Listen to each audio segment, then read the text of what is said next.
Hello everyone, এ ছিল আমাদের English project submission. আমি কিভাবে এই প্রজেক্টটা তৈরি করেছি সেটাই আজকে আমি তোমাদের সাথে শেয়ার করতে চলেছি। আমি ভেবেছিলাম ভিডিওটাতে গান দিয়ে দেবো, ভয়েস দেবো না, কিন্তু যেহেতু ভীষণ তাড়াহুড়োর মধ্যে আমাকে প্রজেক্টটা কমপ্লিট করতে হয়েছে, সেই জন্য প্রপার ঠিকঠাক ভাবে কোনো ক্লিপই তুলতে পারিনি। প্রজেক্টটা তৈরি করার জন্য আমি শুধু কয়েকটা কালারিং পেপার, একটা ব্ল্যাক কালারের আর্ট পেপার, আইসক্রিম স্টিক কিনেছিলাম। বাকি যা যা লেগেছে সব আমার ঘরেই ছিল, আর বাকিটা আমি কিছুটা জোগাড় করে বলতে পারো বানিয়েছি। আমি আগে সবার প্রথমে পেপার গুলোতে একটু কালার দিয়ে একটু ড্যাব ড্যাব করে নিয়েছি, যাতে করে এরকম একটা এফেক্ট আসে। তারপর আমাদের প্রজেক্টের বিষয় ছিল তারে জমি পর, সিনেমাটার উপর একটা রিপোর্ট লেখা।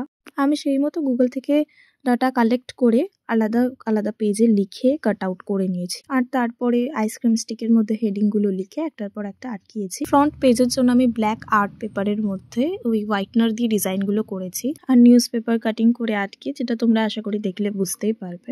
আশা করি তোমরা পুরো ভিডিওটা দেখলে বুঝতেই পারবে আমি কিভাবে বানিয়েছি। তোমাদেরও যাদের প্রজেক্ট রয়েছে আশা করি তারা খুবই উপকৃত হবে আমার ভিডিওটা দেখার পর। সকলে ভালো থেকো, সুস্থ থেকো, আজকের জন্য এতটাই।